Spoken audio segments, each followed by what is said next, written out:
নমস্কাৰ মৰমৰ ছাত্ৰ ছাত্ৰীসকল আজি মই তোমালোকক ইতিহাস বিষয়ৰ মহাজনপদ নামৰ অধ্যায়টি বুজাবলৈ লৈছোঁ তোমালোকে সকলোৰে মনোযোগেৰে শুনিবা আৰু অধ্যায়টো বুজিবলৈ চেষ্টা কৰিবা মহাজনপদ শব্দটো তোমালোকে প্ৰথমতে ভাগকৈ চাই ল'ব লাগিব অৰ্থাৎ মহাজনপদ তিনিটা শব্দৰ সংযোগেৰে এই শব্দটোৰ সৃষ্টি হৈছে যদি আমি মহাজনপদ বুলি কওঁ সৰল অৰ্থত বুজিবলৈ কিছু অসুবিধা হয় গতিকে যদি এটা শব্দৰে বুজিবলৈ চেষ্টা কৰোঁ তেতিয়া অতি সহজ হ'ব মহা যোগ জন যোগ পদ মহা মানে হৈছে ডাঙৰ জন মানে হৈছে মানুহ আৰু পদ মানে হৈছে পদবী বা স্থান এতিয়া অৰ্থাৎ আমি এনেদৰে মহাজনপদৰ সংজ্ঞাটো দিব পাৰোঁ য'ত অত্যাধিক পৰিমাণে মানুহ থাকে বা মানুহে বাস কৰে তাকে মহাজনপদ বুলি কয়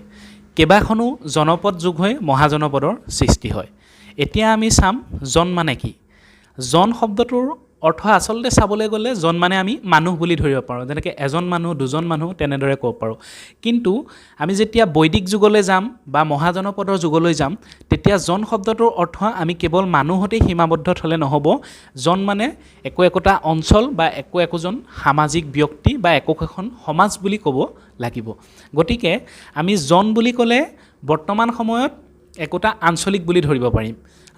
আৰু যেতিয়া কেইবাটাও জন যুগ হয় তেতিয়া জনপদৰ সৃষ্টি হয় এতিয়া চাবলৈ গ'লে জনপদ বুলি যদি কওঁ বৰ্তমান সময়লৈ যদি চাওঁ আমি একোখন জিলাৰ লগত তুলনা কৰিব পাৰিম যেনেকৈ কেইবাটাও আঞ্চলিক যুগ হৈ একোখন জিলাৰ সৃষ্টি হয় কেইবাটাও সমষ্টিৰ যুগ হৈ জিলাৰ সৃষ্টি হয় তেনেদৰে কেইবাটাও জনৰ যুগ হৈ একোটা জনপদৰ সৃষ্টি হয় বুলি ধৰিব পাৰিম তাৰপিছত আহিলে মহাজনপদ যেনেদৰে একোজন জনৰ পৰা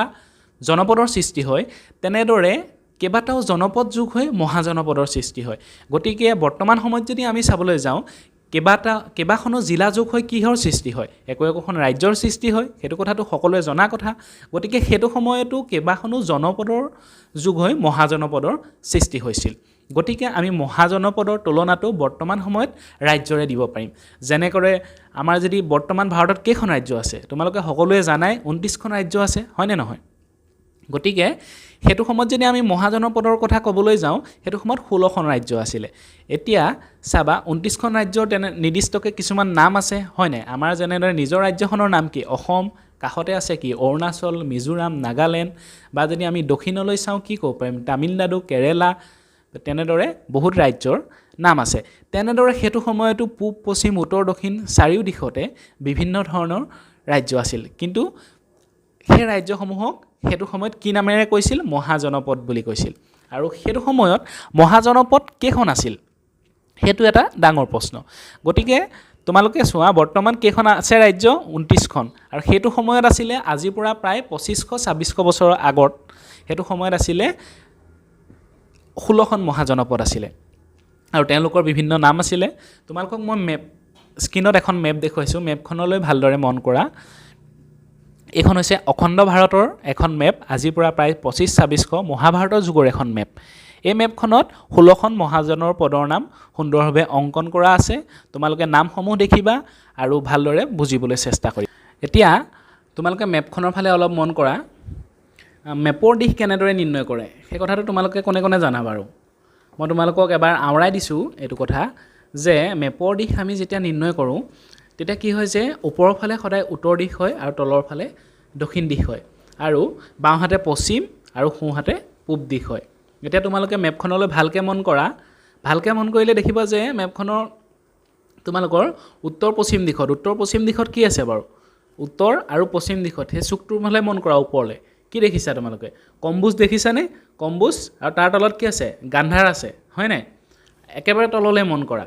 তললৈ মন কৰিলে কি দেখিবা দক্ষিণ দিশত অশ্বক এখন মহাজনপদ কম্বুজো তেনেকৈ মহাজনপদ তেনেদৰে মধ্যৱৰ্তী স্থানত কি আছে বাৰু কুৰু আছে পাঞ্চাল আছে ওপৰলৈ আছে কুশল আছে মাল্লা আছে বজ্জী আছে তাৰপিছত কি আছে বাৰু অংগদেশ আছে মগধ আছেনে আৰু একেবাৰে তোমাৰ উত্তৰ পূৰ্বাঞ্চললৈ মন কৰাচোন কি আছে বাৰু প্ৰাগজ্যোতিষপুৰ মহাজনপদ নহয় কিন্তু মই প্ৰাগজ্যোতিষপুৰ নামটো এইটো কাৰণে উল্লেখ কৰি দিছোঁ যে কি আছিলে বাৰু অসমৰ পুৰণি নাম প্ৰাগজ্যোতিষপুৰ আছিলে নাই সেইটো সময়ত অসমৰ পুৰণি নাম প্ৰাগজ্যোতিষপুৰ আছিলে আৰু ইয়াৰ উপৰি কি তাত কিছুমান নদীও আছে তোমালোকে মন কৰিবা সেইটো সময়ত আছিলে গোদাবৰী নৰ্মদা মহানদী ইত্যাদি বহু নদী আছে সিন্ধু নদীও আছে দেই ওপৰলৈ বৰ্তমান কিন্তু সিন্ধু নদী পাকিস্তানত আছে আৰু গান্ধাৰ ক'ত আছে বাৰু আফগানিস্তানত কাৰণ সেইখন আছিল অখণ্ড ভাৰতৰ মেপ এতিয়া বৰ্তমান ভাৰতখন খণ্ড হৈ পৰিছে হয়নে নহয় বাৰু বুজি পাইছানে তোমালোকে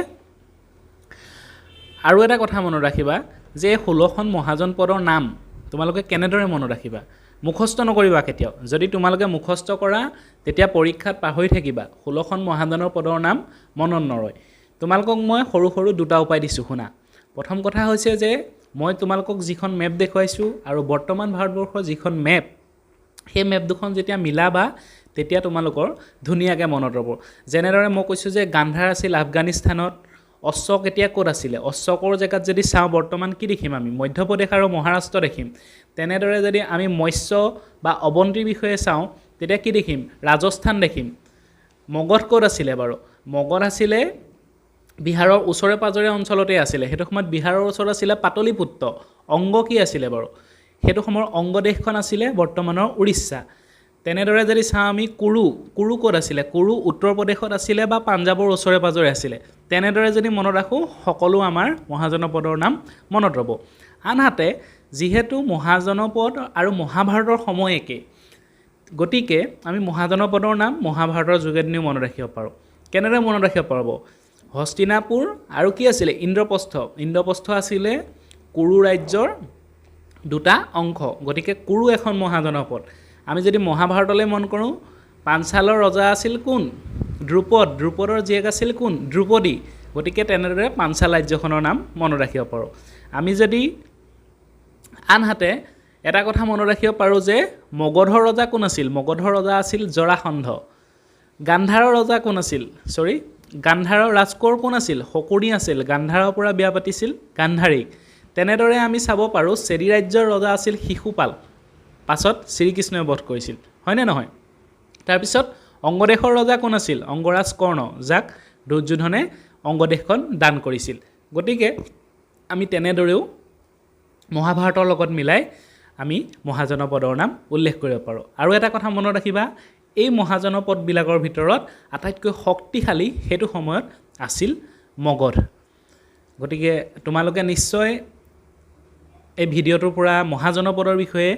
কিছু কথা হ'লেও বুজি পালা বুলি আশা কৰিলোঁ